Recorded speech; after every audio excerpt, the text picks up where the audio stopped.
Saiu o resultado do exame de proficiência e, infelizmente, você não foi aprovado. E provavelmente agora você está se sentindo a pior pessoa do mundo, achando que você nunca vai conseguir ser contador, ser contadora, e pior, talvez até esteja pensando em desistir da profissão. Mas calma, que existem 5 passos que, se você implementar a partir de hoje, as suas chances de aprovação no próximo exame aumentarão exponencialmente. E antes de mais nada, eu sou Felipe, especialista em aprovação tanto em exame de proficiência quanto em concursos públicos para contadores. Então se inscreve aqui nesse canal para você ser sempre avisado de novos conteúdos com essa temática: exame de proficiência e concursos públicos para contadores.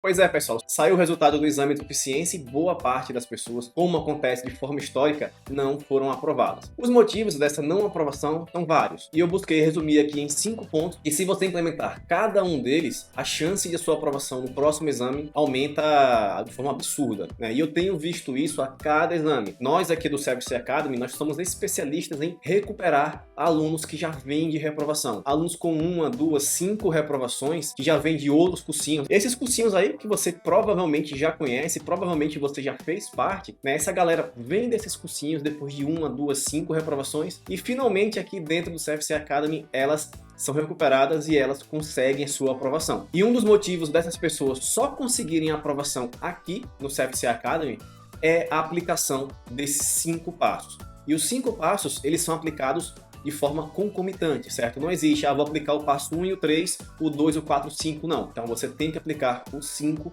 certo? A partir de hoje, para que na próxima prova você consiga, tenha uma maior chance de ser aprovado. E se você quiser conhecer um pouco mais sobre o nosso método de ensino, eu estou deixando aqui em cima no card um vídeo que ele é não listado, só para pessoas com realmente interesse em conhecer mais sobre a nossa metodologia de ensino que vão ter acesso a esse vídeo. Então, se você quer saber um pouco mais, clica aqui em cima e assiste a nossa demonstração, que assim você vai entender o porquê que a gente aprova tanto no exame de proficiência e vem recuperando alunos que vêm nesses cursinhos tradicionais, cheios de videoaula, que não passavam e aqui conseguem aprovação. Então vamos lá. O primeiro passo é: analise o seu desempenho da prova. Meio óbvio isso, mas ninguém faz isso. A pessoa não passa no exame de proficiência, larga a prova de lado e acha que ela não sabe nada de contabilidade. Só que ela sabe, né?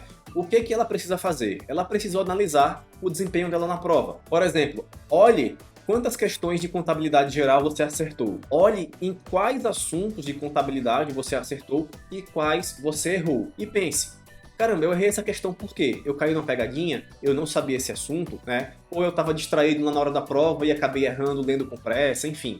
Essa análise é muito importante para que você consiga identificar seus pontos fortes e seus pontos fracos. Todo mundo tem assuntos que mais gosta, que é assuntos que se dá melhor, e todo mundo tem assuntos que não gosta e assuntos que vai se dar pior na prova. Isso é normal. E quando você faz essa análise de desempenho, você está dizendo para você mesmo: olha, fulano, você se deu muito bem no assunto CPC 00, mas já no assunto CPC 16 não. E o que é que você tem que fazer? Colocar mais força a partir de agora no CPC 16, que é a sua fraqueza. Você já analisou o seu desempenho e já viu que aquilo ali é o que te derrubou. Então faça isso para todas as questões da prova. Analise ética, perícia, direito, português, contabilidade geral, de custos, contabilidade pública. Analise assunto a assunto, questão a questão, né? Se você errou, se você acertou e o porquê que você errou, o porquê que você acertou. Esse ponto é crucial. Faça isso, não deixe de fazer essa análise, é muito importante e muita gente ignora esse ponto. Isso é muito importante por quê? Porque os alunos têm a tendência de pensar o seguinte: eu reprovei porque eu não sei contabilidade, então logo eu preciso de mais aulas. Quando não, você não precisa talvez de mais videoaulas. Você precisa reforçar apenas ali pontos específicos no seu estudo, que você já fez uma boa preparação. Foque nisso, né? Faça essa análise que ela é muito importante, ela vai te dizer exatamente onde melhorar. Segundo passo, analise como você estudou. Eu tenho certeza, né, que a maioria de vocês aqui, cerca de 90%, tem o seguinte problema: tem pouco tempo para se dedicar aos estudos para o exame de suficiência, no máximo ali 2 horas por dia. Só que apesar desse pouco tempo, o que é que os alunos fazem? Se entopem de uma enxurrada de videoaulas. Cara, tem curso aí com 400 horas de videoaula. É impossível que você consiga terminar esse curso, e se você conseguir a façanha de terminar todas essas videoaulas, vai ser impossível de você lembrar tudo isso lá no dia da prova. Por quê? Porque não vai sobrar tempo para você fazer as coisas que são importantes para sua aprovação. Assistir aula não é a coisa mais importante, por incrível que pareça. A coisa mais importante eu falo aqui dentro do método 3R. Então, quando você foca muito em videoaula, você abandona, né, toda a parte ativa do estudo e foca ali apenas na parte passiva, que é o quê? Olhar alguém falando para você o que é o CPC 27 ou então olhar alguém falando para você como se resolve a questão do CPC 16. Isso não é estudar, não se enganem. Isso é errado. Não se enganem, não se estuda dessa forma. Se você quiser ouvir alguém falar, isso é interessante para assuntos que você nunca conheceu antes. Mas contabilidade você já conhece, já tem uma noção inicial. Então você não precisa dedicar tanto tempo assim, de forma tão aprofundada,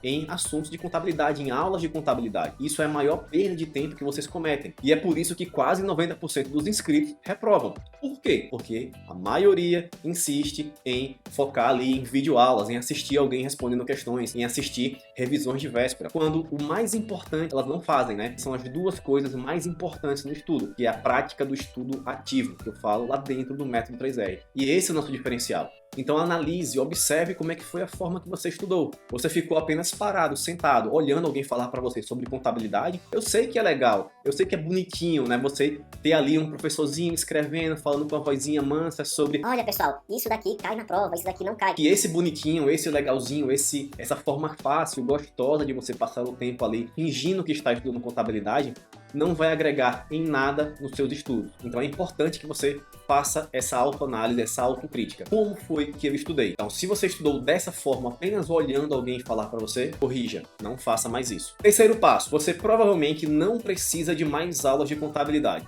Supondo que você fez aquele cursinho famoso com 300, 400 horas de videoaula, você já vem de 1 a 2 reprovações.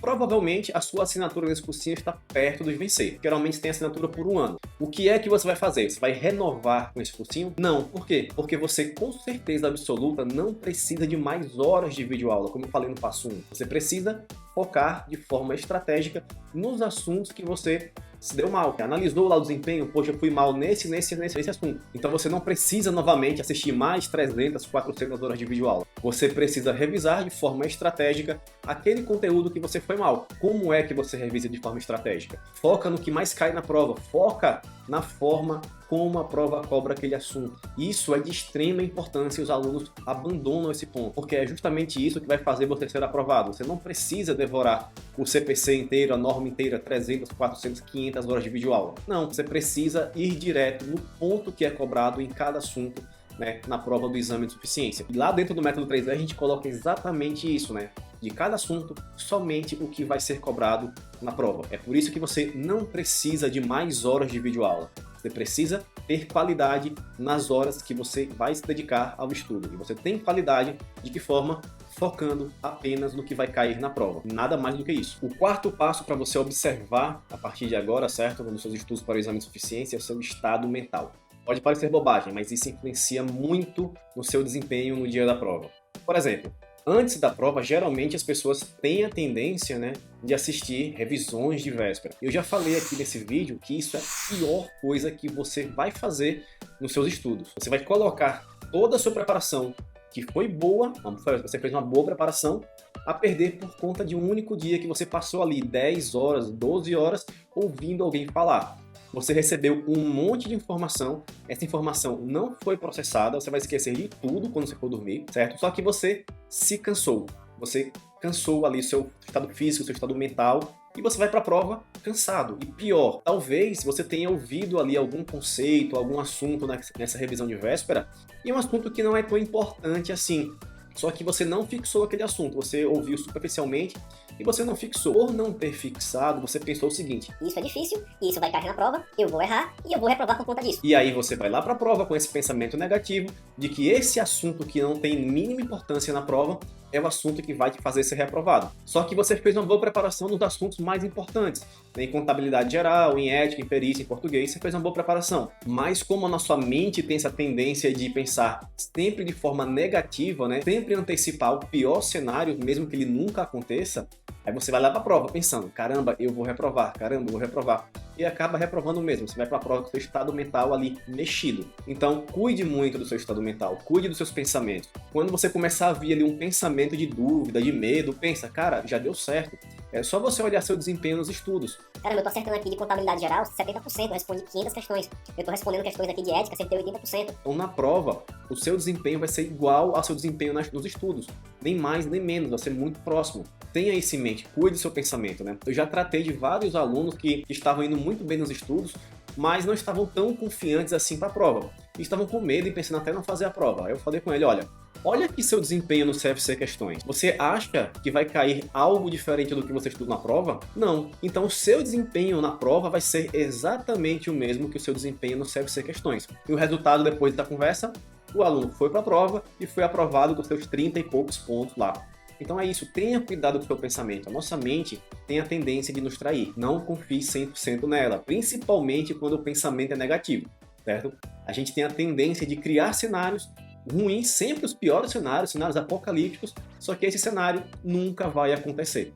O quinto passo é a sua estratégia para o dia da prova. Não se começa a prova de forma desesperada, de forma atabalhoada. Não. Primeira coisa que você tem que fazer na prova é fazer uma leitura dinâmica, marcando tanto palavras-chave que estão lá nas questões, quanto os assuntos do cabeçalho. Por exemplo, toda questão vai indicar lá, de acordo com o CPC 00, tal coisa. De acordo com o CPC 01, tal coisa. De acordo com o NBCPG 01, tal coisa. Ou seja, a questão ela já diz para você qual o assunto que vai ser abordado ali. Então, fazer uma leitura dinâmica antes de começar a prova é muito importante para você ir identificando quais são esses pontos que a banca vai cobrar. Porque assim você deixa seu cérebro trabalhando ali em segundo plano, trabalhando de forma, digamos, automática, sem que você perceba, de forma indireta. E isso ele vai fazendo você relembrar dos assuntos. Ah, vai cair questão do CPC 16, eu estudei isso. Ah, vai cair questão do CPC 27, eu estudei isso. Então seu cérebro ali em segundo plano vai ficar buscando, trazendo as memórias dos estudos que você fez. Esse é o primeiro ponto. O segundo ponto é o seguinte, as palavras-chave.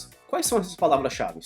Sempre, nunca, todos menos um, toda vez, enfim, exceto. São palavras que quando você encontra em uma questão, pode ter certeza absoluta. Vai vir uma pegadinha naquela questão. Então quando você sublinha essas palavras-chave, faz uma marcação, você já coloca ali um alerta na sua mente que, caramba, ali tem uma pegadinha, vou com atenção. Muitos alunos sabem um assunto, mas eles erram as questões por conta das pegadinhas, que as pegadinhas são a única forma que a banca tem de dificultar assuntos fáceis. E a maioria dos assuntos da prova são fáceis, o que vocês erram são as pegadinhas. Então faça isso, Analise, faça a leitura dinâmica, marque os assuntos e as palavras-chave que vão anteceder prováveis pegadinhas.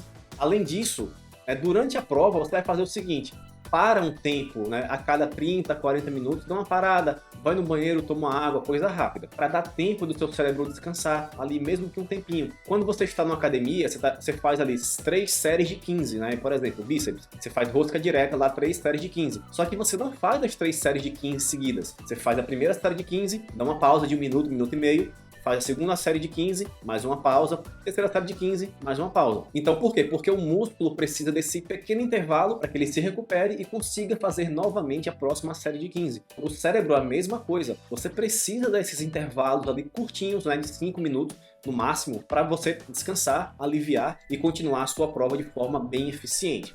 Pois é, pessoal, se você já vem de 1 a 2 reprovações, esses 5 passos aqui, com plena e absoluta certeza, vão aumentar muito, exponencialmente, a sua chance de aprovação no próximo exame de suficiência. E se você está procurando um método que efetivamente vai te mostrar como ser aprovado para o exame de suficiência e que já vem recuperando centenas de alunos, o cara vem de 3, 4, 5, 6 reprovações e aqui é aprovado, é só você clicar nesse link aqui em cima, e conhecer um pouco mais sobre o nosso método, o método 3R. E é isso, pessoal. E como eu sempre digo, até a aprovação!